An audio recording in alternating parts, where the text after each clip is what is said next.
بالله من الشيطان الرجيم بسم الله الرحمن الرحيم الحمد لله الذي لا يبلغ مدحته القائلون ولا يحصي نعماءه العادون ولا يؤدي حقه المجتهدون الذي ليس لصفته حد محدود ولا نعت موجود ولا وقت معدود ولا أجل ممدود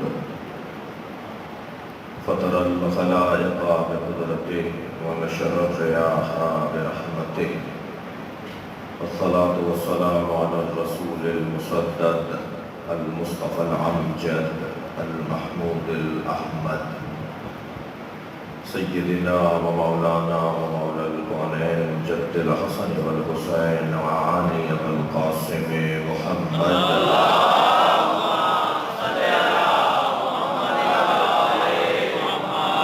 وآله الطيبين الطاهرين المعصومين الذين قال الله إنما يريد الله ليذهب عنكم الرجس أهل البيت ويطهركم تطهيرا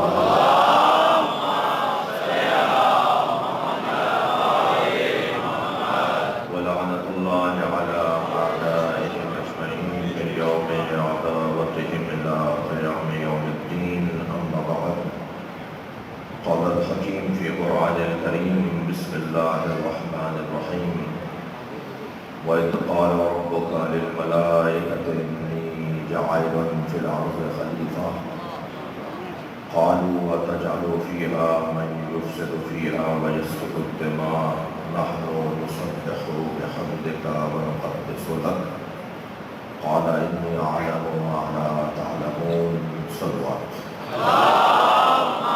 سورہ واقعہ بقرہ آیت کا نشان 30 اللہ اپنے اس کلام میں معارف مفاہیم عرفان اور نورانیت کا ایک سمندر بہا رہا ہے خالق کا کلام قرآن اور مخلوق کا کلام نہج البلاغہ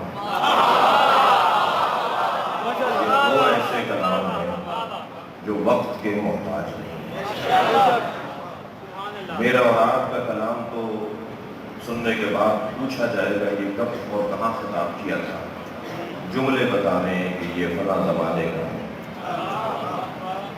انداز بتا رہا ہے کہ یہ فلاں علاقے کا ہے ہمارا کلام زمانے میں محدود ہو جاتا ہے لیکن خالق کا کلام اور خالق کے بندہ خاص علی کا کلام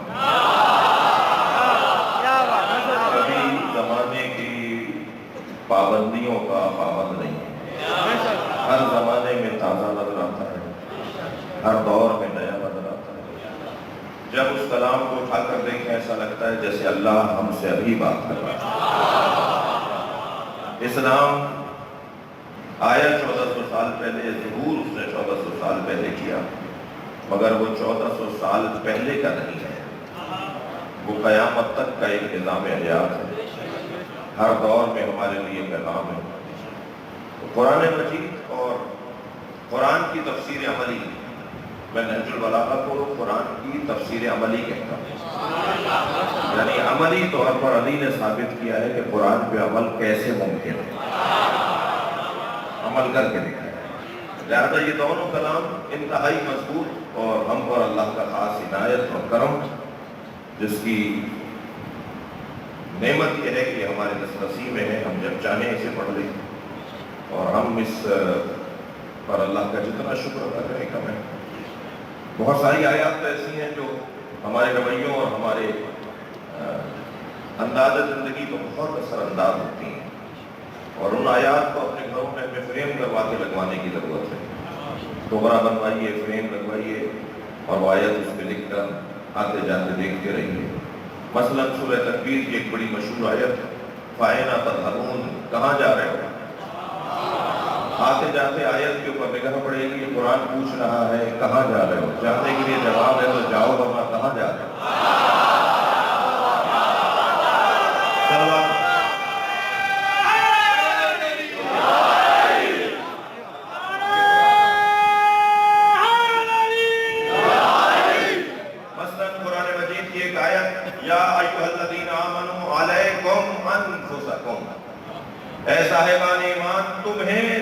پر واجب کیا گیا ہے، اسے بھی ذرا گھر میں لگوانے کی ضرورت ہے۔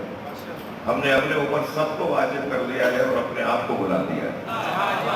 فلاں کے پاس پیسہ بہت، فلاں کو دیکھو کتنی بڑی گاڑی لے لی، فلاں دیکھو کتنے اچھے گھر میں رہتا ہے۔ ہمیں دوسروں کی چیزیں تو نظر آتی ہیں، اللہ کہہ رہا ہے دوسروں پہ غور ہی کرنے کو تمہیں پیدا نہیں کیا، تمہیں تو اپنے اوپر غور کرنے کے لیے پیدا ہے۔ تم اپنے اوپر غور کرو گے تم کیا کر رہے ہو، تم کیا ہو۔ مولا کے کلام میں بھی ایسی مثالیں بہت ہیں، میں تمہیدی بیان سے گزر رہا ہوں، پھر آیت کا ترجمہ کروں گا۔ مولا علی الدہر و یومان، مولا علی فرما رہے ہیں زمانہ تو دن ہی کا تو ہے۔ علی نے کیا ذلیل کیا ہے دنیا کو۔ بھئی آپ اور میں سب مجلس میں جوتیاں اتار کر آئے نا، کوئی بھی جوتیاں پہن کے مجلس میں نہیں بیٹھا۔ ہم مسجد میں جب نماز پڑھنے آتے ہیں جوتیاں اتار کے آتے ہیں، جب ہم مجلس میں آتے ہیں جوتیاں اتار کر آتے ہیں۔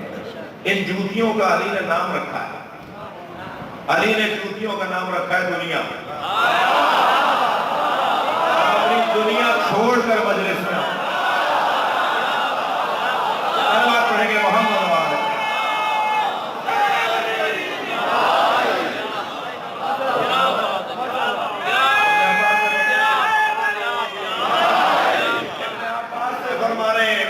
ان جوتیوں کی قیمت کتنی ہے؟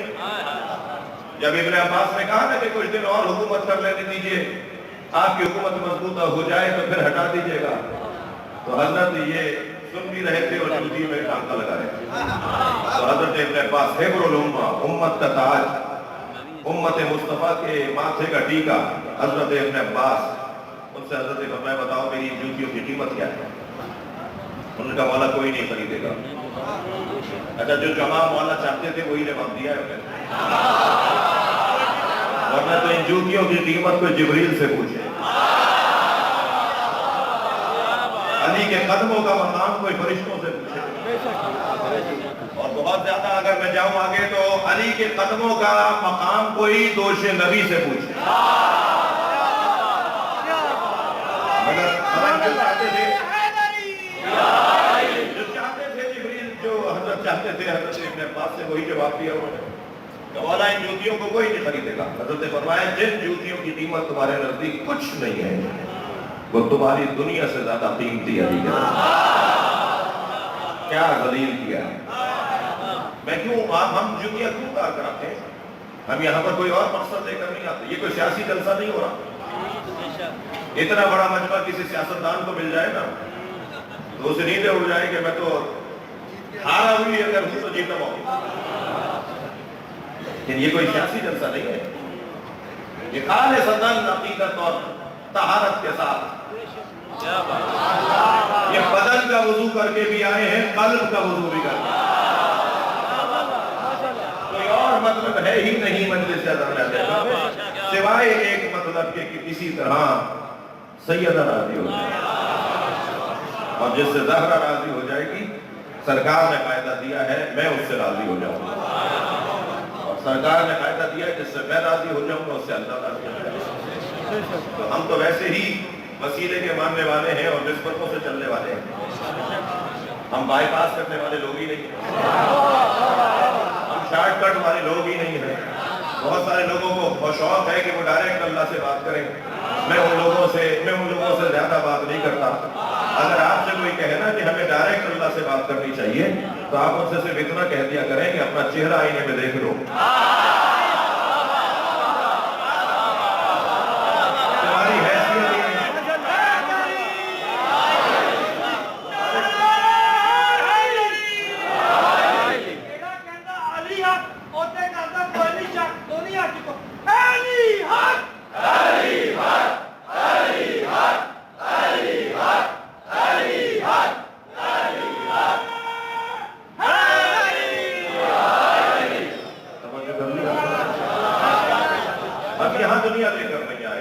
مطلب سے آئے ہیں نہ کسی غرض سے آئے ہیں، صرف ایک ہی مطلب، خلوص نیت میں جتنی طاقت ہے نا، خلوص نیت میں جتنی طاقت ہے اتنی طاقت کسی دنیا کے ریالوں میں نہیں ہے۔ کچھ عرصے سے 1 ارب ملک کا سفیر بہت ملاقاتیں کر رہا ہے، بس وہ سمجھ لیجئے اور ملک کے حالات کو جوڑ لیجئے، خود سمجھ میں آ جائے گا پاکستان میں کیا ہو رہا ہے۔ مجھے یہاں صرف ایک غرض لے کر آئے ہیں، اور وہ یہ کہ بیوی کو راضی کرنا ہے۔ جی یہی ایک قصہ بتانا چاہوں گا۔ انجمنیں، ماتمی دستے، مسجدیں، امام بارگاہ، سنگتیں، مدرسے، یہ ویسے بھی اللہ نے ہمیں لڑنے کے لیے تو پیدا ہی نہیں کیا، ہمیں لڑنے کے لیے اللہ نے پیدا نہیں کیا، ہماری خلقت کی غرض لڑائی نہیں ہے۔ اگر ان تمام اداروں کے اندر کہیں الجھن ہو رہی ہو، کہیں مشکل ہو رہی ہو، تو سمجھ لیجئے کہ وہ وادی مقدس میں تو آیا ہے مگر جوتیاں پہن کے آیا ہے۔ کوئی غرض نہیں ہے، کوئی غرض نہیں ہے سوائے اس کے کہ ہم یہاں پر اپنے مولا کو راضی کرنا چاہتے ہیں۔ بات ہوگی آپ سے، آج پہلی مجلس ہے اور آپ کو زیارت کا شرف نصیب ہو رہا ہے، اور کافی مدت کے بعد فیصلہ باد میں ایام میں حاضری ہوئی ہے۔ تمام دوستوں کا جو اتنے عرصے تک محبت فرماتے رہے، احسان فرماتے رہے، ان کے لیے شکر گزار بھی ہوں، اور دعا گو بھی ہوں کہ اللہ یہ ہمارا تعلق، یہ ہمارا پیار، یہ ہمارا واسطہ زندہ اور برقرار رکھے۔ بحث یہ ہے کہ ہمیں قرآن اور نہج البلاغہ سے استفادہ کرنا ہے۔ قرآن مجید کی اس آیت جس کو میں نے آج عنوان مجالس اربعہ قرار دیا ہے، ان مجالس میں، اور اس آیت کا ترجمہ کچھ یوں ہے: وَإِذْ قَالَ رَبُّكَ، اور یاد کرو میرے رسول، میرے حبیب، میرے پیارے، میرے محبوب، میرے معشوق،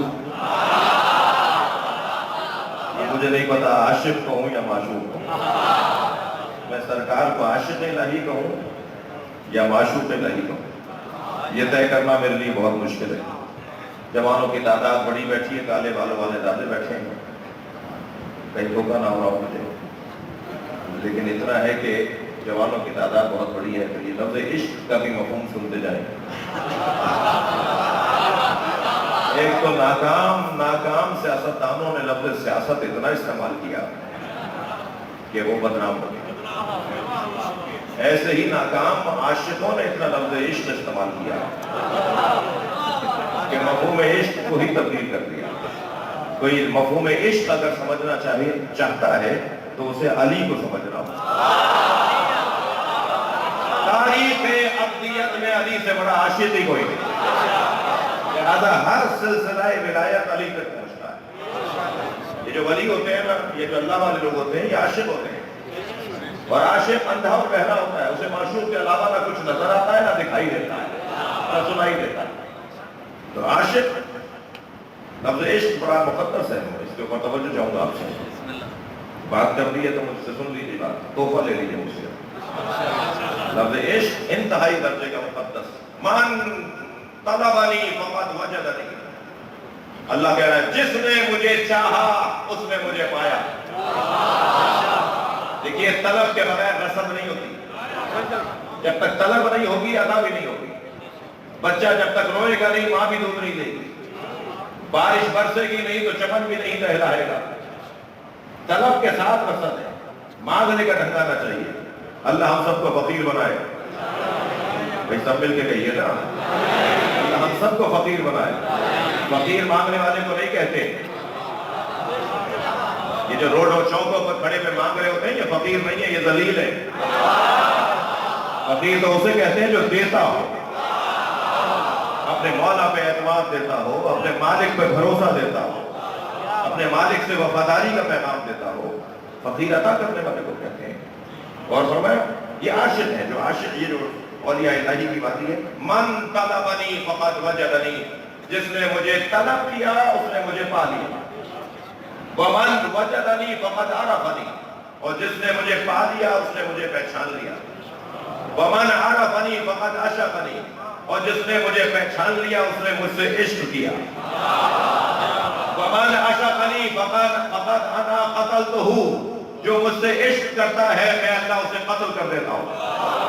ومن انا قتلتہ فعلی دیتہ، اور جس کو میں قتل کروں گا اس کی دیت بھی میرے اوپر ہوگی۔ دیت ہوتی ہے نا قاتل کے اوپر، قاتل پہ دیت ہوتی ہے نا. اللہ کہہ رہا ہے جو مجھ سے عشق کرے گا میں اسے قتل کر دوں گا، اور جسے میں قتل کر دوں گا اس کی دیت بھی میرے اوپر ہوگی. وَأَنَا دِيَتُهُ، اور میں خود اس کی دیت بن جاؤں گا. اب سمجھ میں آتا ہے مفہوم یا علی مدد؟ ہم جو اہل بیت سے مدد مانگتے کیوں؟ اس لیے کہ ان کا کچھ نہیں ہے، یہ سب ہو گئے اللہ میں.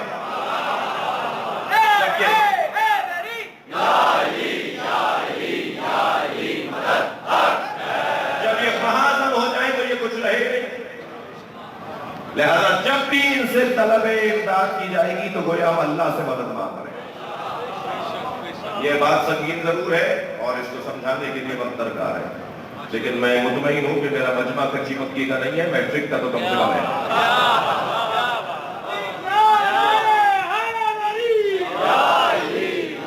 بل کی جواب دے دیجیے. توجہ ہے نا؟ عشق، لفظ عشق، لفظ عشق.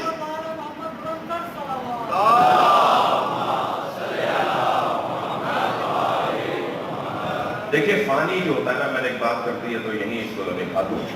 فانی جو ہوتا ہے نا وہ مفنیون ان کے علاوہ کسی کو دیکھتے ہی نہیں. فنا فی اللہ کا لفظ میرے بچوں اور جوانوں نے سنا ہے، یہ اولیاء الہی کے یہاں اصطلاحوں میں سے ایک اصطلاح ہے. فنا فی اللہ یہ عرفانیات کی اصطلاحوں میں سے ایک اصطلاح ہے، تصوف میں بھی یہ اصطلاح ہے. جو فنا فی اللہ ہو، جو فنا ہو جائے اللہ کی ذات میں، اسے اس میں فائل کیا لیں گے؟ فانی. اور فانی مفنیون ان کے علاوہ کچھ اور نہیں دکھتا، اس لیے کہ جب اس میں فنا ہو جاتا ہے، وہ اس میں فنا ہو جاتا ہے تو اسے کچھ اور نظر ہی نہیں آتا. جب اسے کچھ نظر ہی نہیں آتا تو پھر کسی اور کی وہ بات ہی نہیں کرتا. بات تو ہم دوسری جب کرتے ہیں جب ہمیں کچھ اور بھی نظر آ رہا ہوتا ہے، انہیں اس کے علاوہ کچھ اور نظر نہیں آتا. یہ فانی ہے. اور فانی اور عاشق مفہوم لیجیے گا ذرا.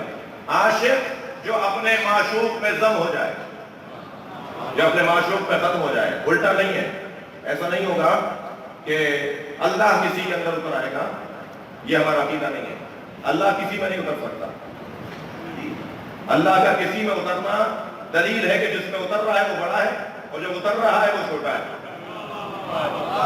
بھائی فیصل آباد کا مجلسی مجمع ہے اور مفاہیم سننے آئے ہیں، اس لیے سن لیجیے بات. ہمارا یہ عقیدہ نہیں ہے علی اللہ میں فنا ہے. اگر علی میں اللہ فنا نہیں ہے، برعکس نہیں کہہ سکتے ہم. اس بات کو یوں محسوس کریں میرے بچے اور جوان، اللہ کی ذات میں فنا ہونے والے کو عاشق اور فانی کہیں گے.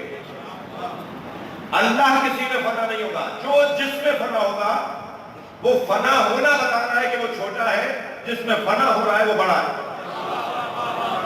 میں بہت ہی مجسم مثال بچوں کو دے دیتا ہوں. ہم ایک زر فروش کی دکان پر گئے برتن خریدنے کے لیے. ہم نے کہا جی 6 گلاس دے دیجئے اور ایک جگ دے دیجئے. انہوں نے ہمارے سامنے 6 گلاس رکھ دیے اور ایک جگ رکھ دیا. ان 6 گلاسوں میں ایک گلاس ہمیں چھوٹا لگا. ہم نے کہا جی یہ گلاس چھوٹا ہے، یہ جو 5 ایک جیسے ہیں وہ اللہ کر دیجیے. انہوں نے کہا نہیں سب برابر ہیں. بہت تکرار ہونے لگی. وہ کہنے لگے جی برابر ہے، چھٹا بھی ایک جیسا ہی ہے، ہم 5 کے برابر ہیں اور یہ ایک جیسا ہے. تو میں نے کہا ان کو زیادہ بحث کر کے اپنا وقت ضائع نہیں کروں. میں نے وہ جس کو چھوٹا کہہ رہا تھا ایک گلاس کے اندر ڈال دیا، وہ اندر چلا گیا. اس گلاس کا اس گلاس میں جانا بتا رہا ہے کہ وہ چھوٹا ہے.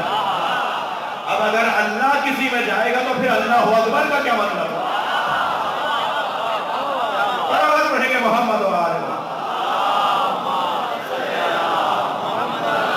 اللہ اکبر کا کیا مطلب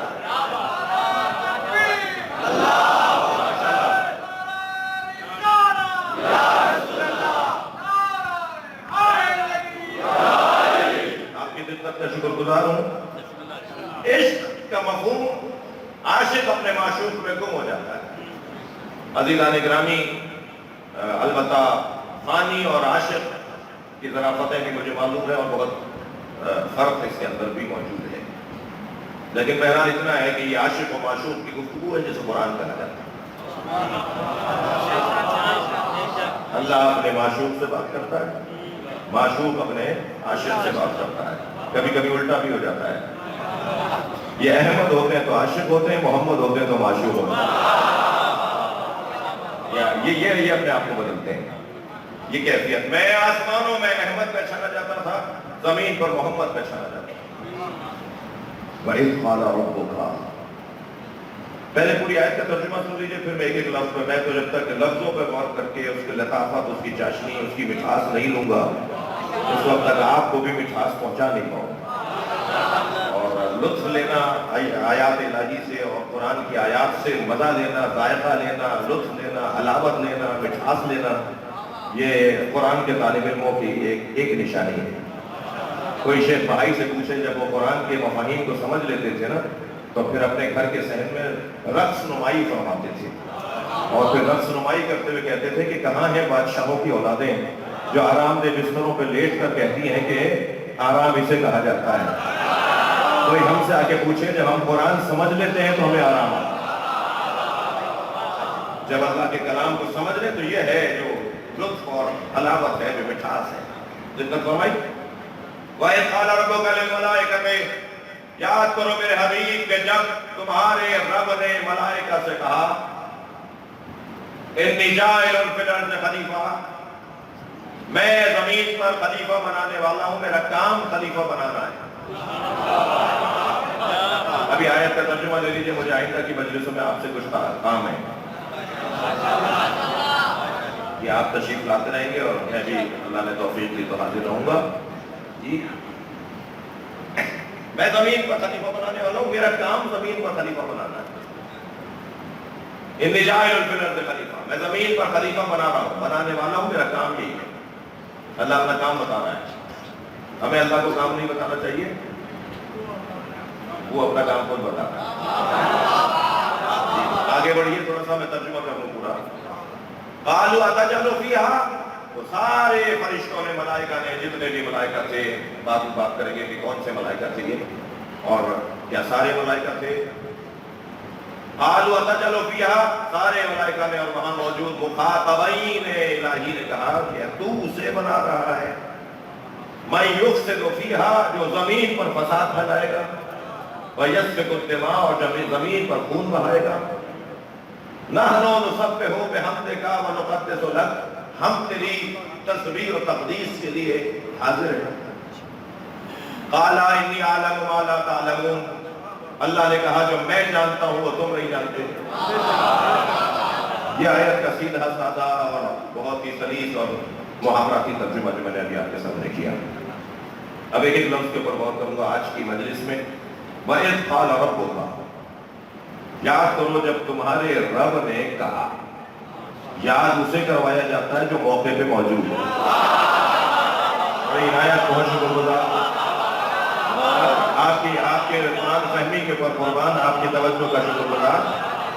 یہ جو موقع پر حاضر ہو نا اسے یاد کروایا جاتا ہے. جو ہو ہی نہیں اس کے لیے یہ لفظ نہیں آئے گا کہ یاد کرو, تو کم سے کم اس آیت کے اذن میں ہی بتا دیا. پورا قرآن تو بہت بڑا ہے, لفظ عز الف اور ذات نہیں بتا دیا کہ ہمارے نبی 40 سال کے بعد نبی نہیں ہوئے. میں ایک جملہ ہدیہ کر رہا ہوں, جو کہنا کہ نبی 40 سال کے بعد نبی ہوئے ہیں, ان سے جا کے کہہ دیجئے نبی 40 سال کے بعد نبی نہیں ہوئے, تمہیں آنے میں 40 سال دیر لگی. کوئی علی سے پوچھے, کوئی خدیجہ الکبریٰ بیوی سے پوچھے, کوئی مولا علی سے پوچھے یہ کب سے نبی ہے. اور ان کے اللہ نے جب انہیں نبی بنایا ہے تو یہ جانتے ہیں. بلائی سماعتیں رکھنے والے فیصل آباد کا منتخب مجمع بیٹھا ہے. ایک جملہ کہوں, جب سرکار معراج پر گئے تو 7ویں آسمان پر سارے انبیاء نے نبی سے مصافحہ کیا. سرکار کے ارد گرد لاکھوں کی تعداد میں فرشتے تھے, انبیاء تھے. ایک بہت بڑا جلوس تھا جو سرکار کو ہمراہی کر رہا تھا. البتہ جیسے جیسے منزلیں بلند ہوتی چلی گئی, مجمع کم ہوتا چلا گیا. اور وہ جو پروٹوکول افسر تھے جناب جبریل امین علیہ السلام, وہ ایک منزل پر آ کر رک گئے. سرکار نے رکے ہوئے دیکھا تو کہا یا جبریل ماذا, کیا ہوا؟ کہنے لگے یا رسول اللہ ان ھذا موقفی الذی وضعنی اللہ, یا رسول اللہ یہ میری جگہ ہے جو اللہ نے میرے لیے بنائی ہے, اس سے آگے نہیں جا سکتا. توجہ چاہوں گا, اس سے آگے نہیں جا سکتا. لو دنو تو انولتن, اگر ایک قدم بھی آگے بڑھا ایک لمحہ بھی آگے آیا تو جل جاؤں گا. تو بس عزیزوں جو اپنی حدوں کو پہچانے وہ ملائکہ میں سے ہو سکتا ہے.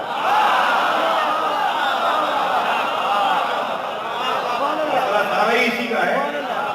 انسان کو اپنی حد پہچاننی ہے نا بھائی. میری بھی ایک حد ہے, آپ کی بھی ایک حد ہے. جن کی حدیں ہمیں نہیں پتا ان کی بھی حد ہے. وہ ایک واحد وحدہ لا شریک ذات ہے جس کی کوئی حد ہی نہیں. لہذا مولا علی فرماتے ہیں بلا حد ولا ضد ولا نصف صلوات پڑھے محمد وآلہ.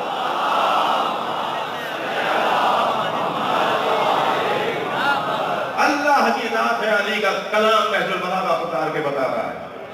جن کی اللہ نے حد بتائی ہے ہمیں نہیں پتا ان کی حد کیا ہے. اور یہاں اپنی عقیدت بھی اور اپنے علم کی ایک معمولی سی ایک خوشبو اپنی معلومات کی ایک خوشبو آپ کو عطیہ کر دوں. سرکار کی حدوں کا ہمیں نہیں پتا.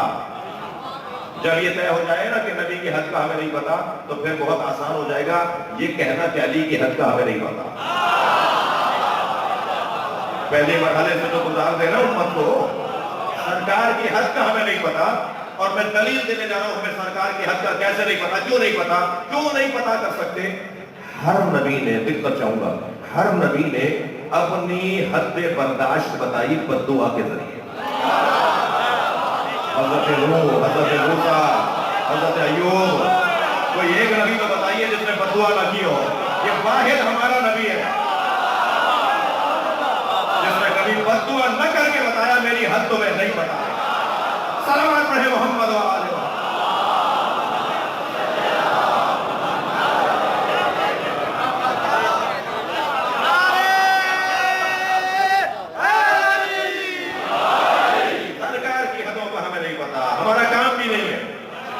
جبریل کے پر جل جائیں گے تو میرا تو وجود ہی جل جائے گا. لہذا اپنی حدوں میں ہر شخص کو اپنی حد میں رہنا چاہیے. اور شاید یہ پہلی مجلس کے اندر ہی آج کے حالات حاضرہ پر بھی پیغام ہے. میں اپنے ذاکرین اور خطبہ سے بھی کہہ رہا ہوں اپنی حدوں کو سمجھو. میں بانیان مجلس اور سامعین مجلس اور عزاداروں سے بھی کہہ رہا ہوں اپنی حدوں کو پہچانو اور تھک کر نہیں سنے. میں پاکستان کے حکومتی اداروں سے بھی کہہ رہا ہوں ہر شخص کی حد ہے تو تمہاری بھی حد ہے. اور میں ان لوگوں سے کہہ رہا ہوں جو اس ملک کے اندر فرقواریت کو ہوا دے رہے ہیں. ہم سے زیادہ کوئی اتحاد بین المسلمین کا عملی عامل نہیں رہا. ہم نے اتنے لاشیں اٹھائے, اتنے جنازے اٹھائے, اتنے دکھ دیکھے. فیصل آباد ڈویژن تو پورے پاکستان میں سب سے زیادہ دکھ دیکھا ہوا ڈویژن ہے. سب سے زیادہ ڈویژن فیصل آباد نے پاکستان میں جنازے اٹھائے جی. اس کے باوجود کبھی آپ نے پاکستان کے بارے میں, ہم ہمیشہ مخلص رہے. یہ وہ وطن ہمارے بڑوں نے بنایا تھا اور ہم اس کے محافظ ہیں. اور یاد رکھیے میرے بچوں اور جوانوں, اگر کسی عرب ملک نے پاکستان پہ حملہ کیا تو شاید جو وہاں سے ریال لیتے ہیں وہ تو کہیں نظر نہ آئے. اگر علی کا چاہنے والا بچہ پاک فوج کے برابر میں کھڑا ہو جائے وطن کا دفاع کریں گے. پاکستان صلوات پڑھیں گے محمد وآلہ.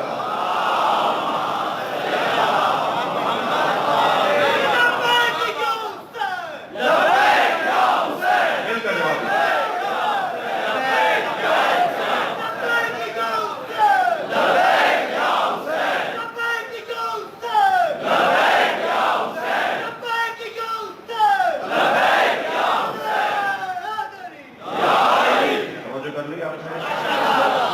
یہ کب سے نبی ہے, یہ کب سے ہیں, سرکار کا وجود کب سے ہے.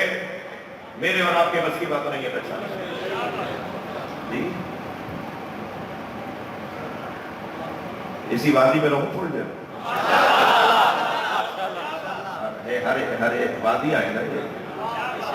جب سرکار کو انبیاء کرام کے حلقے میں لیا گیا, لاکھوں فرشتوں نے سرکار کو سلامی دی.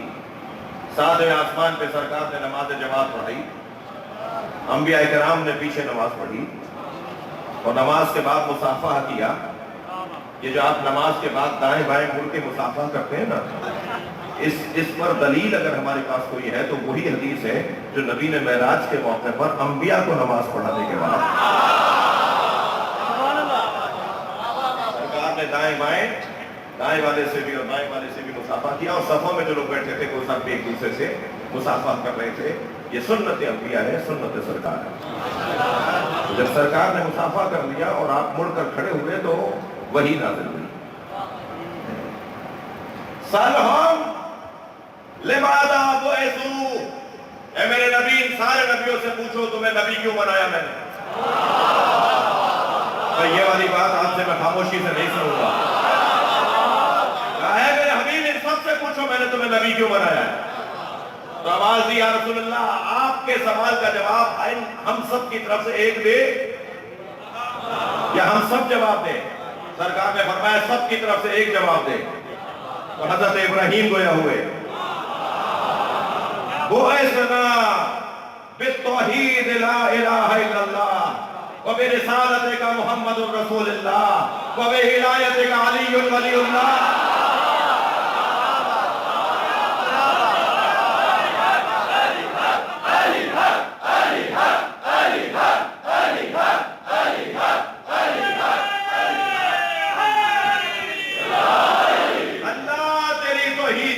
سے ہمیں مبعوث کیا گیا. اے رسول اللہ آپ کی نبوت کی وجہ سے ہمیں مبعوث کیا گیا. یا علی آپ کی ولایت کی وجہ سے ہمیں مبعوث کیا گیا. تو اب مجھے نبی کا وہ فقرہ بھی سنانے دیجئے. فرماتے ہیں کنت نبیا وآدم بین الماء والطین، میں اس وقت بھی نبی تھا جب آدم آب و گل کی درمیانی کیفیت میں. وکان علی ولیا، اور علی اس وقت بھی ولی تھا جب آدم آب و گل کی درمیانی. صلوات پڑھیں گے محمد و آل محمد.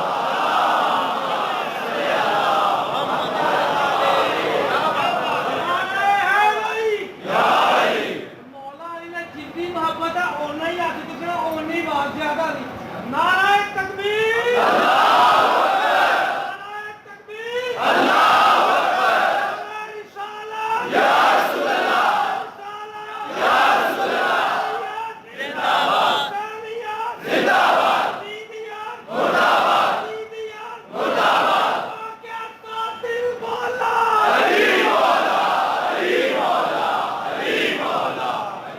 کب سے ہیں؟ یہ ایک حسین وادی ہے اور معراج تو پڑھنے کا ارادہ تھا نہیں میرا، ورنہ معراج کی وادیوں میں نبی کے ساتھ کہاں کہاں علی کی آوازیں آئی ہیں. وہ بھی معراج کا ہی قصہ ہے. فرمایا یا رسول اللہ اگر ایک لمحہ ایک قدم بھی آگے بڑھا تو جل جاؤں گا. اور جبریل وہاں سے آگے نہیں بڑھے دقت چاہوں گا. جبریل وہاں سے آگے نہیں بڑھے اور نبی اکیلے چلے گئے.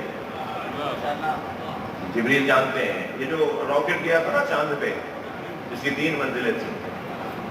جیسے جیسے ہی بلندی بجاتا رہا ایک منزل علیحدہ ہوئی، پھر ایک اور فضا میں جگہ آئی جہاں سے دوسری منزل علیحدہ ہوئی، پھر ایک آخری حصہ تھا جو چاند پر گیا تھا.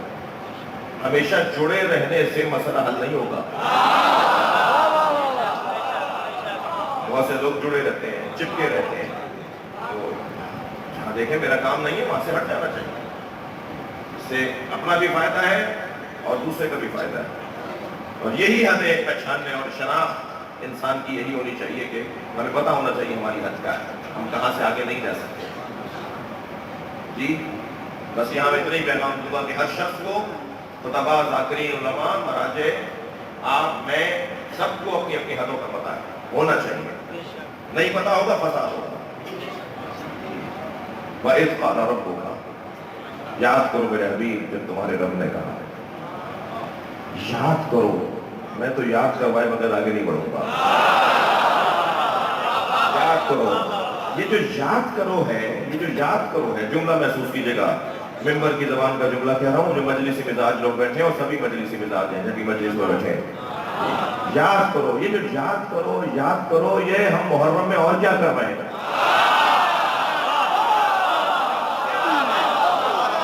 یہ قرآن نے کہا یاد کرو. یہ انسان بہت بڑی کمزوریاں لے کر آیا ہے، اللہ نے ہی اسے ایسا بنایا ہے. اس مائک کے اندر کچھ ایسی چیزیں ہیں جو اس کی ذات کا حصہ ہیں. اس کیمرے میں کچھ ایسی صلاحیتیں ہیں جو اس کی ذات کا حصہ ہے. ہمارے اندر کچھ ایسی صلاحیتیں ہیں جو ہماری ذات کا تقاضا ہے. خلق الانسان ضعیفا، اللہ نے ہمیں کمزور پیدا کیا ہے، اور اتنے کمزور ہیں کہ ایک بال آنکھ میں چلا جائے تو وہ جو 6 لاکھ روپے تنخواہ لیتا ہے نا ایک سائن کرنے کے، وہ جو سی او ہے، وہ جو مالک ہے مثال کے طور پر کمپنی کا، وہ 6 لاکھ روپے جو تنخواہ لیتا ہے ایک سائن کرنے کے، اس کے وہ سائن رک جاتے ہیں اس لیے کہ آنکھ میں بال آ گیا ہے. اس کی دنیا اندھیری ہو جاتی ہے، اس کے کام دھرے کے دھرے رہ جاتے ہیں. یہ اتنا کمزور ہے، یہ اتنا کمزور ہے کہ نمرود جب اپنے آپ کو کہتا تھا نا مجھ سے بڑا کوئی نہیں ہے، تو اللہ نے مچھر سے مارا ہے اسے. میرے مولا نقی تشریف فرما ہے، متوکل کی ناک پر مکھی بیٹھ رہی تھی بار بار، اسے چھڑ رہا تھا، ہٹا رہا تھا، الجھ کے کہنے لگا اللہ نے مکھی کیوں بنائی ہے؟ اللہ اکبر. امام کسے کہتے ہیں اور امام کے ماننے والوں کا مزاج کیا ہونا چاہیے؟ اب میرے مولا نقی سے کہنے لگا یہ اللہ نے مکھی کیوں بنائی ہے؟ کون؟ متوکل. میرے مولا نے بے ساختہ فرمایا تکبروں کے غرور کو مٹانے کے لیے.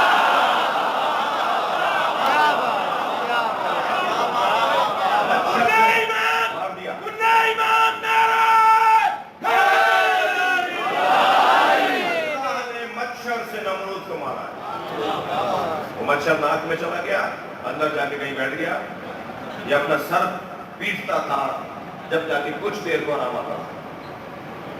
یہ کیفیت ہے انسان کی، یہ حالت ہے خلق الانسان ضعیفا. مجھے تو تعجب ہے متکبروں پر کہ مولا علی کا فرمان، یہ فرمان بھی لکھ کر بتانے کی ضرورت ہے. اولهم نطفہ وآخرهم جیفا. اے انسان تو تکبر کس بات پر کرتا ہے؟ علی پکار رہے.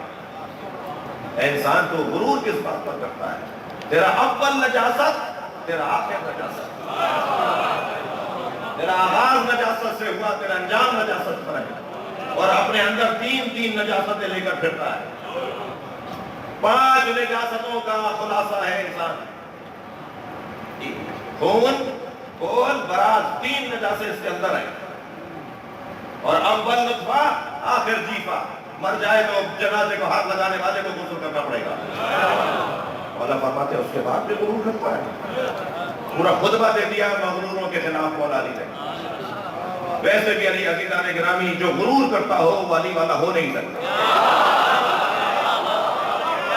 پیسہ غرور کا سبب بن جائے. توجہ چاہوں گا بھائی، اسلام لباس پر بات ہی نہیں کرتا. پینٹ شرٹ اسلام کے خلاف لباس ہے، شلوار قمیض اسلام کا لباس ہے. جو میں پہنے بیٹھا ہوں وہ اسلام کا ہے، جو یہ نہیں پہنے گا وہ اسلام والا نہیں ہے. نہیں، اسلام کا کوئی لباس نہیں ہے. اسلام کہتا ہے حیا بچاؤ، جو چاہو پہنو. یہ حیائی مجھے پسند نہیں ہے. اسلام کی کوئی ڈش نہیں ہے، وہ چائنیز ڈش ہے، وہ انڈین ڈش ہے، وہ پاکستانی ڈش ہے. اسلام کی کوئی ڈش نہیں ہے. اسلام کہتا ہے حلال کھاؤ، جو چاہو کھاؤ، کسی کا مال لوٹ کر مت کھاؤ. اسلام کا کوئی مکان نہیں ہے کہ یہ والا اسرائیل ہوگا تو اسلامی تعمیر ہے، یہ مسلمانوں کی جگہ ہے، وہ کافروں کی جگہ ہے، وہ ہندوؤں کی جگہ ہے. اسلام کا کوئی عمارت نہیں ہے، اسلام کی کوئی عمارت نہیں ہے. تعمیر کا کوئی اسلام سے تعلق نہیں ہے. یہ محراب بھی جو آپ نے بنائی ہوئی ہے، ہمارے سارے مسلمان ہم سب بناتے ہیں. یہ شیعوں کی مسجد ہے، شیعہ یہاں زیادہ نماز پڑھتے ہیں، ورنہ تو شیعوں کی تو نہیں ہے. یہ مسجد تو اللہ کا گھر ہوتا ہے. مجھے اپنے پورے پاکستان کے لوگوں کو، یہ پوری دنیا کی مجلس دیکھی جا رہی ہے، سنی جا رہی ہے. پاکستان کے اندر یہ الجھنیں جب تک ختم نہیں ہوں گی ہم محفوظ نہیں رہیں گے، کوئی بھی محفوظ نہیں رہے گا. یہ جو محراب آپ نے بنائی ہوئی ہے یہ نبی کے زمانے میں نہیں تھی. یہ محراب کسی نے ضرورت کے تحت بنوائی تھی. وہیں سے دروازہ ہو، وہیں سے آئیں، نماز پڑھائیں، چلے جائیں. جو نماز گزار، جو پیش نماز نمازیوں کا ہی نہ ہو اور کیا خدمت کرے گا.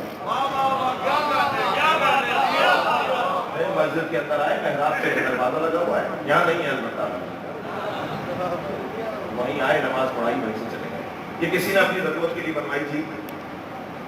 ضرورت نہیں ہے کہ ہر تاریخ بھی آپ کو ابھی بتا.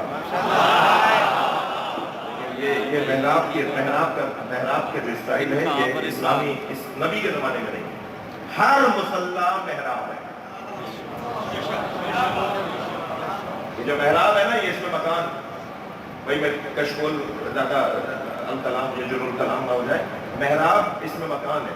مکان حرب لڑنے کی جگہ. اچھا آگے تو کچھ ہے ہی نہیں کس سے لڑ رہے ہیں. آگے کوئی کھڑا ہی نہیں ہے کس سے لڑ رہے ہیں. محراب یعنی مکان حرب لڑائی کی جگہ. کس سے لڑتے ہیں یہ وہاں جا کر اپنے آپ سے. گردن نہ موڑنے پائے کھانا نہ کھا لیں پانی نہ پی لیں بات نہ کر لیں. حرام حرام حرام حرام اتنی چیزوں کو روکا گیا ہے. یہ اپنے آپ کو قابو میں رکھنے کو محراب کہا جاتا ہے. لہذا ہر مصلی محراب ہے. صحیح ہے. آگے بڑھوں. بحث یہ ہے کہ تکبر اللہ کو پسند نہیں. تکبر اللہ کو پسند نہیں. خبردار بڑی گاڑی میں بیٹھ کر آنے والا یہ نہ سمجھے کہ جو پیدل جا رہا ہے وہ ذلیل ہے. اور یاد رہے کہ پیسے کا زیادہ ہونا یہ دنیا پرستی نہیں ہے. کمال تو یہ ہے کہ بڑے گھر میں رہو مگر جھگیوں میں رہنے والوں کو انسان مانو. کمال یہ ہے کہ انسان کے پاس پیسہ بہت ہو مگر وہ مسکینوں اور غریبوں کو انسان مانے. پیسہ ہمیں نہ چلائے. بعض لوگ مہنگے کپڑے پہن کر اپنے آپ کو کہہ رہے ہوتے ہیں ہم کوئی بڑے آدمی ہو گئے. جنہیں کپڑے دھوکہ دے رہے ہو انہیں کوئی اور کیا دھوکہ دے گا. تکبر کا ہم سے کوئی تعلق نہیں ہے. ایک متکبر علی کا چاہنے والا نہیں ہوتا. تھک کر نہیں سنیے گا. متکبر کا کوئی تعلق علی سے نہیں ہے. دوسرا بتاؤں کون. دو لوگوں کو تو علی کا نام ہی نہیں لینا چاہیے. ایک کنجوس کو ایک بزدل کو.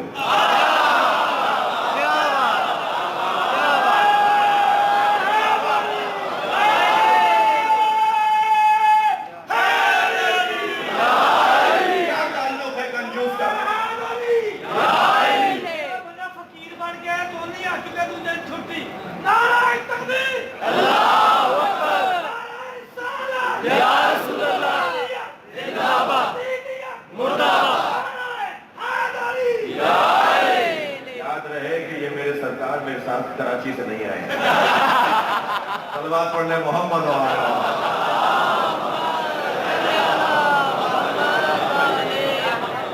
ایک اور صلوات نبی کے ساتھ.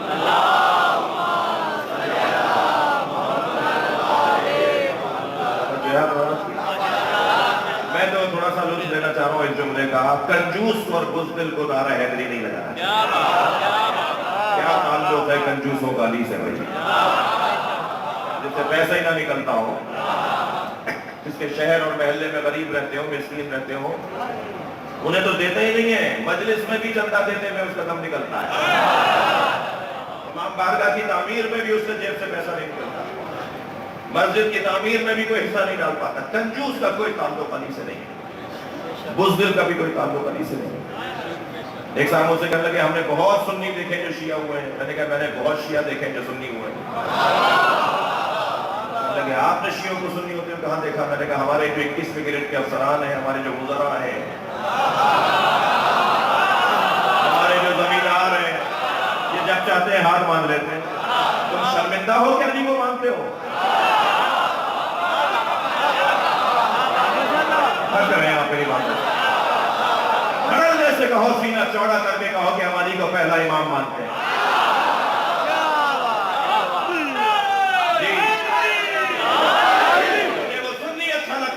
خوشیوں میں ہاتھ باندھ کے نماز پڑھتا ہے.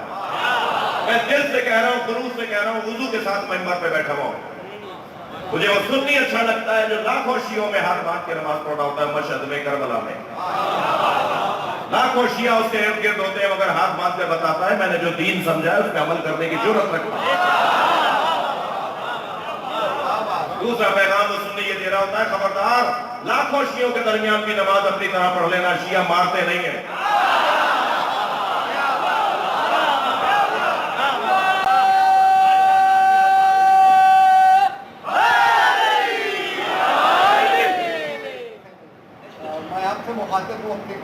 سمیٹ کے اپنے جذبوں کو یکجا کر کے میری آواز کا جواب دیجئے. نعرہ تکبیر, نعرہ تکبیر, نعرہ رسالت, نعرہ رسالت.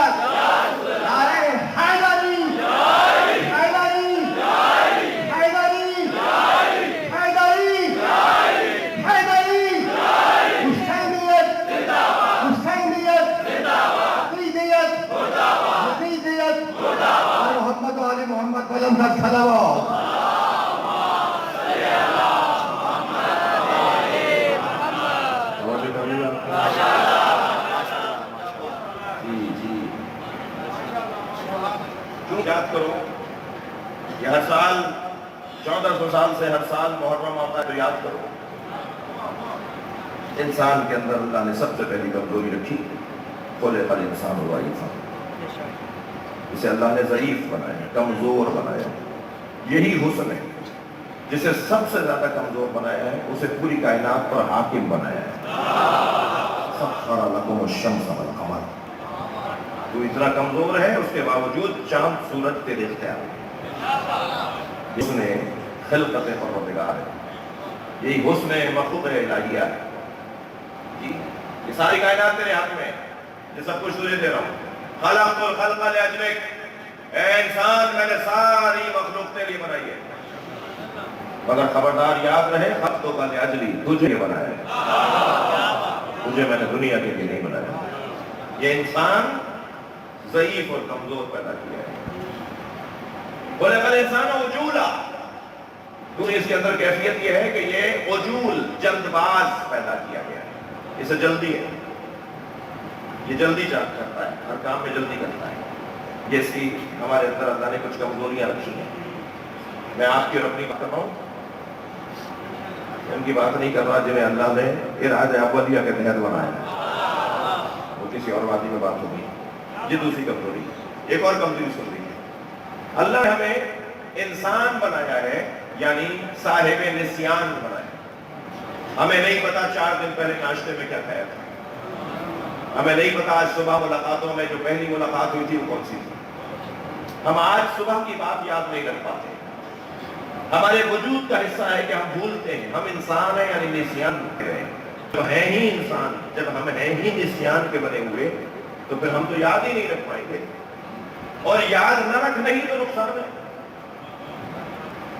جب تمہارے اندر یہ کمزوری ہے تو ذکر اے میرے حبیب بار بار دہراؤ وَإِنَّ الذِّكْرَ تَنفَعُ الْمُؤْمِنِينَ اس لیے کہ دہرانے سے مومنین کو فائدہ ہوتا ہے یہ بار بار دہرانے کا حکم قرآن کے اندر وَذَكِّرْهُمْ بِأَيَّامِ اللَّهِ اللہ کے دنوں کو بار بار دہراؤ معصوم سے پوچھا گیا مولا کون سے ایام ہیں جو اللہ کے دن ہیں ایام ہیں اللہ کے ایام ہیں انہیں دہرانا چاہیے انہیں یاد رکھنا چاہیے فرمایا یوم القیامہ یوم الترہ یوم یقوم القائم یوم العاشور یہ 4 دن اپنی زندگیوں کا عنوان بنا قیامت بھولنے نہ پائے یوم الکرہ رجعت کو یاد رکھنا کرنے والا دن کرنا تکرار سے جب دوبارہ آئیں گے رجعت کو یاد رکھنا یوم یقوم القائم اس دن کو یاد رکھو جس دن ہمارا قائم قیام کرے گا اور چوتھا عاشور کا دن یاد رکھنا عاشور کا دن کہ ہمیں یاد کروانے کے لیے بھائی تاج محل کو کیوں زندہ رکھا ہوا ہے مینار پاکستان کو کیوں مرمت کرتے رہتے ہیں اور کچھ مطلب اس کے فنڈ سے بات ہے اس کے لیے ایک فنڈ معین ہے کہ جس کی مرمت ہوتی رہے گی ہر کچھ دنوں بعد کیوں آپ نے مینار پاکستان کو باقی رکھا ہوا ہے تاکہ آپ کو قرار پا دے پاکستان کا کیوں تاج محل باقی ہے اس لیے کہ محبتوں کی داستان زندہ ہے ایسا ہی ہے ہمیں دفاع کیوں ہر سال تاکہ مجاہدوں اور شہیدوں کو یاد رکھا جائے یوم آزادی تاکہ یاد رہے 47 میں کیا ہوا تھا یوم تکبیر تاکہ یاد رہے کہ آپ نے ایٹمی صلاحیت حاصل کی تھی جو بار بار یوم بھی اور دن بھی اور مقام بھی کیوں یاد رکھا جائے جو لوگ اپنی ہسٹری تاریخ بھلا دیتے ہیں وہ تاریخ میں گم ہو جاتے ہیں پھر ان کی حیثیت ہی نہیں رہتی یہ جو ہمارے خلاف جو ہمارے بارے میں منفی سوچتے ہیں سوچ لیتے ہیں ایک کان سے سنے دوسرے سے کانے اپنے کام میں لگے رہے ماتم کی قسمیں کبھی سینے پہ ہاتھ رکھ کے ماتم ہوتا ہے کبھی میری تقریر میرا ماتم ہے کبھی آپ روتے ہیں میں روتا ہوں تو آنکھوں کا ماتم کبھی یہ چپتے ہوئے جملے سنے تو یہ اعصاب کا ماتم ہے میرے اعصاب مضبوط ہونے چاہیے کہیں سے پتھر آئے گا تو پر نہیں ماروں گا ورنہ ماتمی نہیں اگر ماتمی ہو تو پتھر کا جواب پتھر سے نہیں دوں گا پتھر کا جواب صبر سے دوں گا برداشت سے دوں گا تحمل مزاجی سے دوں گا اور یہ طے رکھ لیں میرے بچے اور جوان، دماغ میں بٹھا لیں کہ آج ظالم کا ہوتا ہے، کل مظلوم کا ہوتا ہے۔ آج گزار لینے والے، کل آپ کا ہے، وقت گزر جائے گا۔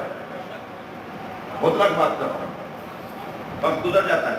اپنے آپ کو قابو میں رکھنا یہ ہمارا ایک ماتم ہے، یہ ہماری ایک عزاداری ہے۔ کہنے لگے شیعوں نے کربلا سے کیا سیکھا؟ شیعوں نے کربلا سے صبر سیکھا۔ ایام عزا عربی زبان کا لفظ ہے، عزا کہتے ہیں صبر کو۔ ایام عزا ہمارے ذہن میں آتا ہے کہ سوگ کے ایام، ٹھیک ہے وہ ذہن میں آیا، وہ بھی غلط نہیں ہے، لیکن لفظ عزا کا جو لغت معنی ہے نا، لغت میں، عربی لغت میں جا کے دیکھیں، عزا یا ایام عزا آ رہے ہیں، صبر کے ایام آ رہے ہیں۔ حضرت مختار نے فرمایا حسین پہ اتنا رو کہ تمہارے سینے میں وہ غصہ جمع ہو جائے جو جب قائم آئے تو اس غصے کو نکال سکے۔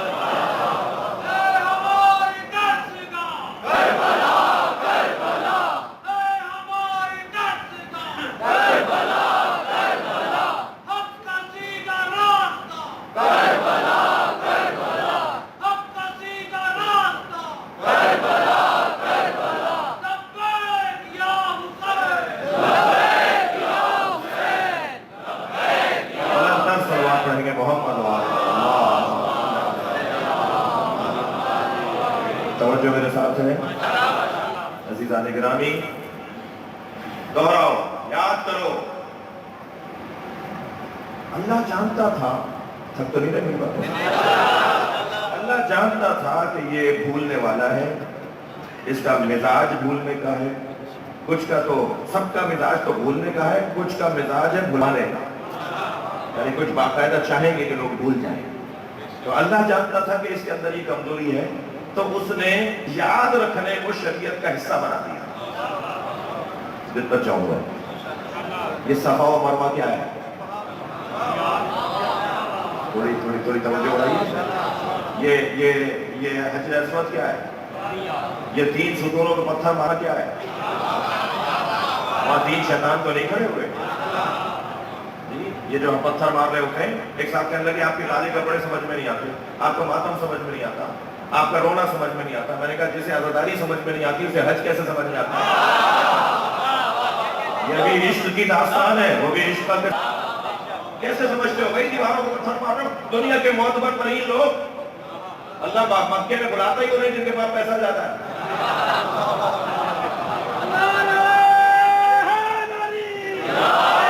اللہ حج میں بلاتا ہی انہیں جن کی صحت بہت اچھی ہے۔ 2 ہی لوگ معاشرے میں امن بھی پھیلانے کا سبب ہے اور فساد کا سبب بھی 2 ہی لوگ ہیں، صاحب ثروت اور صاحب صحت۔ جس کی صحت اچھی ہے وہ ملک میں امن و امان پھیلاتا ہے اور فساد بھی وہی پھیلاتا ہے۔ جو بیمار پڑا ہے جہاں بستر پہ پڑا ہے کہتا ہے بھائی میں کچھ نہیں کر سکتا، لیکن جو صحت مند ہے نا وہی کچھ نہ کچھ کر رہا ہوتا ہے، اب وہ کچھ نہ کچھ منفی کر رہا ہو یا مثبت کر رہا ہو۔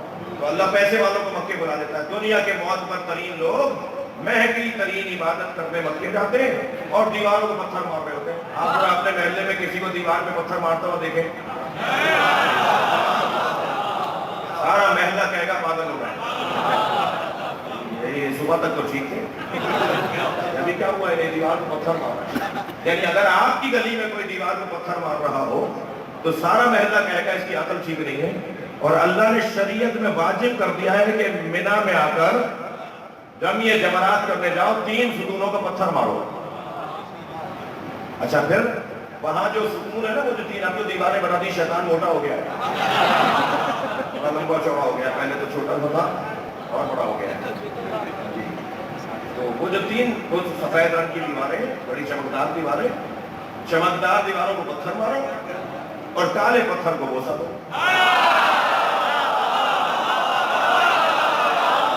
یہ جھنجھوڑا ہے نا،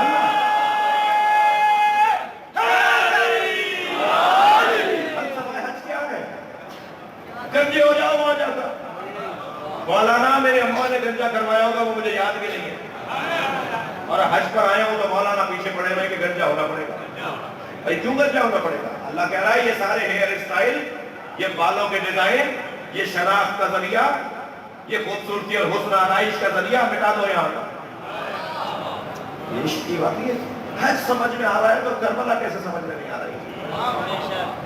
عشق کی بار بار اللہ نے اسی چیز کو جس کو مٹانا چاہا بلانا چاہا اسے شریعت کا حصہ بنا دیا. سبیلوں پر اعتراض کرنے والے کہ یہ نہ پینا، وہ مکے سے زمزم لا کے ضرور بانٹتے ہیں.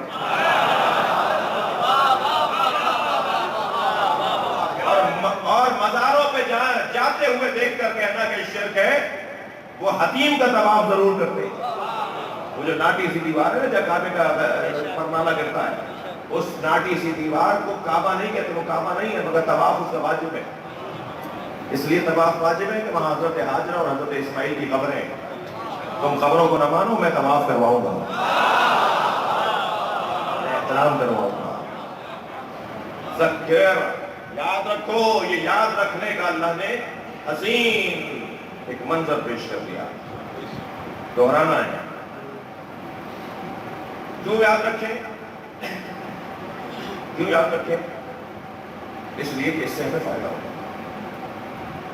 کس کو یاد رکھنے سے فائدہ ہوگا؟ جو نظام ہدایت ہے. اسلام کی بوتل میں کفر کی شراب ڈال دی گئی تو یہ اسلام جو شفا بخش دوا تھی وہ کام ہی نہیں کر رہی، اثر ہی نہیں ہو رہا. نمازیں ہیں مگر تاثیر نہیں ہے، روزہ ہے مگر اثر نہیں ہے، حج کر رہے ہیں مگر ظالم سے اور مظلوم سے کوئی تعلق ہی نہیں ہے. اچھائی کا اور برائی کا تاثیر ختم ہو گئی اسلامی تعلیمات کے اندر. کیوں؟ اس لیے کہ سب کچھ ہے مگر اصالت اسلامی نہیں ہے. تکبیریں ہیں مگر روح تکبیر نہیں ہے. نمازیں ہیں مگر جان نماز نہیں ہے. وہ روح نماز اور جان نماز کو بحال کرنے کے لیے دم نکل رہا تھا اسلام کے پیکر میں سے، وہ آگے بڑھا کے جو اسلام کا وارث ہے. حسین کربلا کیوں گئے سوال نہیں ہوگا، جو نہیں گئے ان سے پوچھا جائے گا کہ تم کیوں نہیں گئے. حسین کا کربلا جانا تقاضائے ہدایت اور وراثت. حسین وارث اسلام، ان کے گھر میں قرآن اترا ہے، ان کے گھر میں وحی آتی تھی. انہوں نے فرشتوں کی آہٹیں سنی ہیں، انہوں نے اپنے نانا پہ فرشتہ اترتے دیکھا ہے، انہوں نے اپنے نانا کی زبان پر سالم صحیح پہلا پیغام قرآن کا اور اللہ کا سنا ہے. اور اس نانا جس کی زبان پہ قرآن کی آیات جاری ہوتی تھی، جو وما ينطق عن الهوى ان هو الا وحی یوحی کا مصداق تھا، وہ کیا کہہ رہا ہے؟ میرا حسین، میرا حسن جنتیوں کا سردار. میں سوال کر کے منزل مصائب کی طرف آپ کی توجہ چاہوں گا. ایام بھی گریہ ازاری کے ہیں، غصے کے ایام ہیں. عزیزو، آج طرح طرح کی باتیں ہو رہی ہیں، سن لیجئے، مگر کل سامنا حسین کا ہے. طے شدہ بات ہے، طے شدہ بات ہے، بال برابر بھی کوئی اختلاف نہیں. کل محشر ہے، قیامت ہے، جنت ہے، دوزخ ہے، سارے معاملات انہی کے ہاتھ میں. یہی طے کریں گے کون کہاں جائے گا. ایک صاحب کہنے لگے آپ یزید پر لعنت کرتے ہیں، ہو سکتا ہے اللہ نے معاف کر دیا. تو کیا خوب جواب دیا کہ اگر اللہ یزید کو معاف کر سکتا ہے تو پھر ہماری لعنت کرنے کو بھی معاف کر دے گا. اگر ہم لعنت اس لیے کریں گے کہ قرآن کی آیات بھی علماء اہل سنت نے یزید لعین اور یزید ملید کے نام سے کتابیں لکھی ہیں اور موجود ہیں. وہ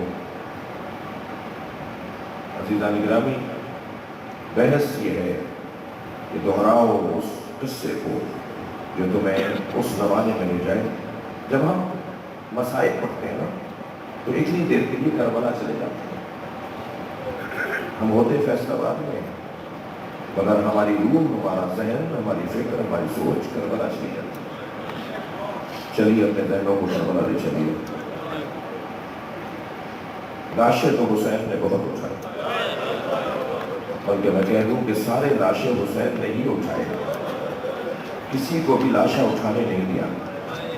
اور اگر کوئی پڑھ کر کہتا تھا نا مولا یہ لاشیں ہم اٹھائیں گے، تو فرماتے تھے میری محبت بدنام ہو جائے گی،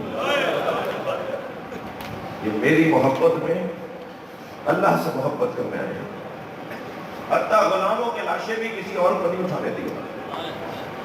جان نے جب اجازت مانگی اور مولا نے لوٹا دیا تو جان نے آ کے کہا مولا میں کالا ہوں، میرے بدن سے بو آتی ہے، کہاں حسین کا خون، کہاں میرا خون۔ امام نے گلے لگا کے بہت دیر گریہ کیا اور فرمایا جان تیرے بدن سے جو خوشبو آئے گی وہ تو کسی شہید کربلا کو نہیں آئے۔ اور ایسے ہی ہوا، جب امام سجاد جنازے دفنا رہے تھے نا تو بنی اسد کے لوگوں نے آ کر کہا کہ ایک لاشا ہے جو سارے لاشوں سے منفرد ہے۔ حضرت نے فرمایا اس میں انفرادیت کیا ہے؟ کہ اس میں سے خوشبو آ رہی ہے، جو اور لاشوں میں خوشبو ہے وہ اور ہے اور اس میں اور خوشبو ہے۔ فرمایا وہ جان کا لاشا ہے، میرے بابا حسین نے دعا دی تھی جان کو، لہذا اس کے بدن کے اندر سے وہ خوشبو آ رہی ہے جو جنت کی خوشبو ہے، وجود ہی جنت بن گیا۔ جب آگے کھڑے ہوئے نا حضرت عبداللہ ابن سعید، مولا مجھے جانے دیجئے، سعید ابن عبداللہ مولا مجھے جانے دیجئے، اللہ اکبر۔ تو امام نے پوچھا تمہیں موت کیسی لگ رہی ہے؟ فرمایا حسین کے رکاب میں مرنا معراج ہے۔ جب وہب قلبی نے آ کر کہا نا مولا مجھے جانے دیجئے تو حضرت نے فرمایا تمہاری تو ابھی چند دن پہلے شادی ہوئی ہے، تمہاری تو زوجہ ابھی نئی دلہن ہے، وہ تم اس کا سہارا ہو، اور تمہاری بیوہ ماں تمہارے لیے کیا کیا آرزویں لیے بیٹھی ہے۔ کہا مولا ذرا مڑ کر دیکھیے یہ دونوں بیویاں پیچھے کھڑی ہیں اور یہ مجھ سے کہتی ہیں اب اگر خیمے میں آئے تو ہم تم سے خفا ہو جائیں گے۔ مولا نے مڑ کے دیکھا تو دونوں آگے آئی، مولا کو سلام کیا۔ امام نے مادر وہب قلبی سے پوچھا بیوی یہ تمہارے بڑھاپے کا سہارا ہے، تم اسے کہاں مرنے بھیج رہی ہو؟ کہ مولا کل قیامت میں اگر فاطمہ زہرا کا سامنا ہوا اور سیدہ نے پوچھ لیا میرا بچہ مارا جا رہا تھا، میرا بچہ بچ گیا، میں نبی کی بیٹی کو کیا جواب دوں؟ زوجہ کی طرف مولا نے پوچھا تم کیوں جان بھیجنا چاہتی ہو اسے؟ کہ مولا اس سے بڑھ کر کیا سعادت ہوگی کہ میں اپنا مستقبل نبی زادے میں قربان کروں، میرے لیے اس سے بڑھ کر اور کیا سعادت ہوگی؟ مگر مولا میں اپنے شوہر سے آپ کے سامنے دو وعدے لینا چاہتی ہوں۔ ایک وعدہ تو یہ لینا چاہتی ہوں یہ مجھ سے وعدہ کریں میرے بغیر جنت میں نہیں جائیں گے، دروازے پر کھڑے رہیں جب تک میں نہیں آؤں، یہ جنت میں نہ جائیں۔ حسین نے دونوں ہاتھوں کو بلند کر کے کہا اس کا وعدہ حسین کرتا ہے، تمہارا شوہر تمہارے بغیر جنت میں نہیں جائے گا۔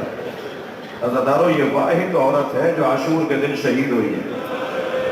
جب اس کے شوہر حضرت عبداللہ ابن وہب قلبی کا سر کاٹا جانے لگا نا، اس نے اس ظالم کا خنجر پکڑ لیا تو دوسرا ظالم قریب کھڑا تھا، اس نے اس بیوی کے سر پہ گرز مارا اور یہ اپنے شوہر کے برابر میں یہ کہتی ہوئی گری کہ حسین نے وعدہ پورا کرنا، ہم تو اب ساتھ جنت مل جائیں گے۔ امام نے فرمایا اور کیا کہنا چاہتی ہو اپنے شوہر سے؟ کہ مولا دوسری بات اپنے شوہر سے یہ کہنا چاہتی ہوں کہ جب ان کی شہادت ہو جائے تو ان کی اجازت ہو اور آپ کے سامنے یہ مجھے کہیں تاکہ آپ کی رضایت بھی ہو کہ میں پھر بی بی زینب کے خیمے میں چلی جاؤں۔ امام نے فرمایا یہ کیوں کرنا چاہتی ہو، کیوں زینب کے خیمے میں جانا چاہتی ہو؟ کہ مولا میں نے سنا ہے جب مرد مار دیے جاتے ہیں تو عورتوں کو اسیر بنایا جاتا ہے، میں زینب کے خیمے میں چلی جاؤں گی، میرا پردہ بچ جائے گا۔ حسین کی آنکھوں میں آنسو آ گئے، فرمایا اس کا وعدہ حسین نہیں کرے گا۔ ایسے زوجہ بہن تم 11 محرم کو ہوتی کو دیکھتی، اجرکم اللہ اجرکم اللہ، آوازیں بلند ہو گئی، اللہ آپ کو اجر و ثواب عطا فرمائے۔ ایسے ایسے شعر دل لوگوں کے قصے، کربلا کا میدان، مولا حسین نماز پڑھا رہے ہیں، جماعت ہو رہی ہے، یہ نماز ظہر ہے۔ ایک مرتبہ تیر آنا شروع ہوئے، زہیرتین نے اپنے اوپر تیر لیے، ڈھال سے روکا، تلوار سے روکا، اور ایک اور صحابی کھڑے ہیں جن کا نام سعید ابن عبداللہ ہے۔ سعید نے کئی تیر ڈھال سے روکے مگر کئی تیر سعید کے بازوؤں پر اور سینے پہ لگ گئے۔ تیر اتنے لگ چکے تھے کہ بہت دیر پہلے گر جاتے، مگر بار بار سن رہے ہیں کہ حسین کی نماز ابھی جاری ہے. اپنے آپ سے کہہ رہے ہیں نفس خبردار گر نہ جانا, ابھی زہرا کا لال نماز پڑھ رہا. یہاں نماز امام کی مکمل ہوئی, سلام آخر حسین مولا نے کہا, ماں سعید زمین پر گر گئے. امام آگے بڑھے, سعید کا سر اپنی آغوش میں مل گیا, سعید نے سر ہٹا دیا. امام نے پھر آغوش مل گیا, پھر آہستہ آہستہ سر ہٹا دیا. امام نے فرمایا سعید تم اپنا سر کیوں ہٹاتے ہو؟ فرمانے لگے مولا یہ شہزادوں کی نگاہ, کہاں آسان ہوئے حسین,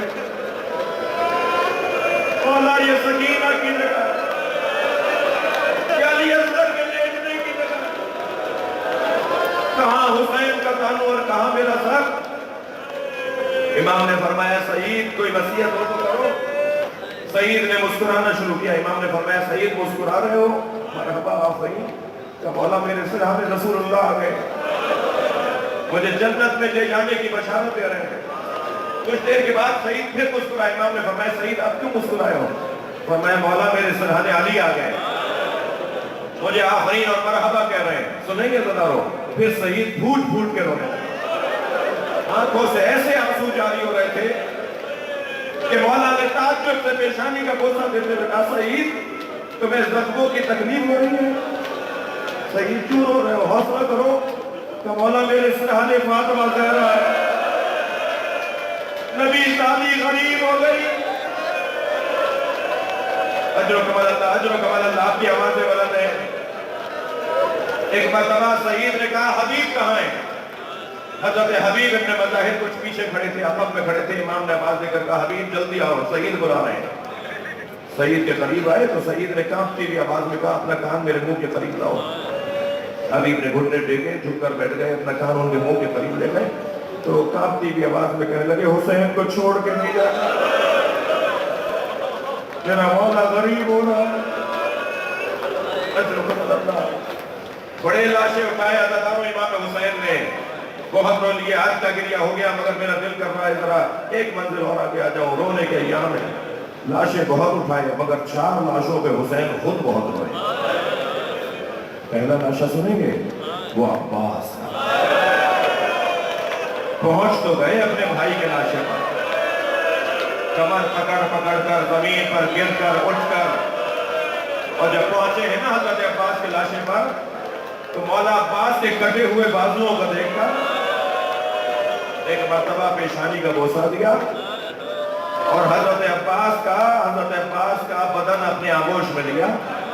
تو مولا عباس نے فرمایا مولا اگر میرے بازو ہوتے تو بے ادبی نہ کرتا. میری بے ادبی معاف کریں گے, میں بے ادبی نہیں کرنا چاہتا. مولا نے فرمایا کہو کیا کہنا چاہتے ہو؟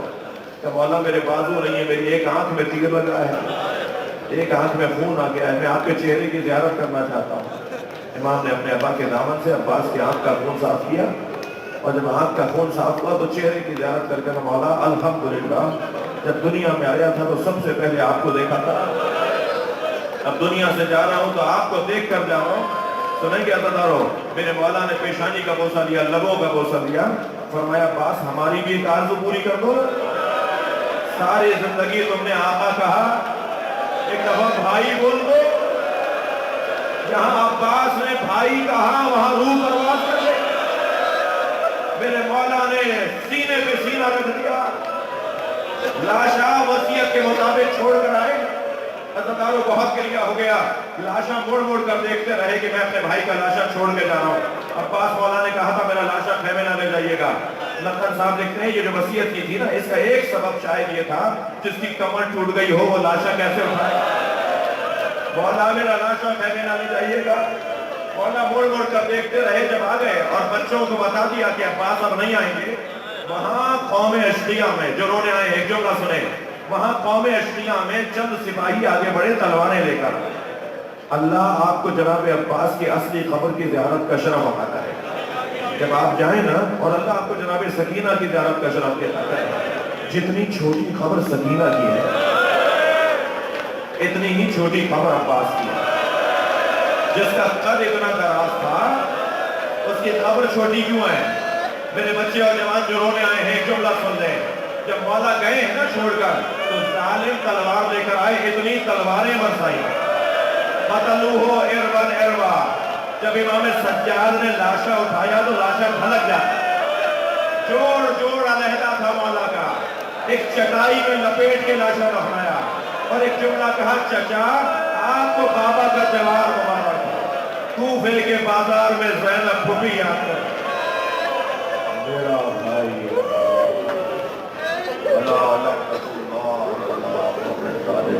یا اللہ ان نمازوں پر رحمت نازل کر، رونے والوں کی توفیقات میں اس شہر پر اپنا کرم نازل کر، یہاں کے بسنے والوں کو اپنے حفظ و امان میں بنا، ہم سب کی عاقبت کو خیر کر۔ بانی مجلس اعضا، بانیان مجلس اعضا، حاضرین مجلس اعضا، ذاکرین مجلس اعضا کی آرزوؤں کو پورا کر، امام زمانہ کے ظہور میں تعجیل کر۔ ربنا آتنا فی الدنیا حسنۃ وفی الآخرۃ حسنۃ وقنا عذاب النار۔ یا حسین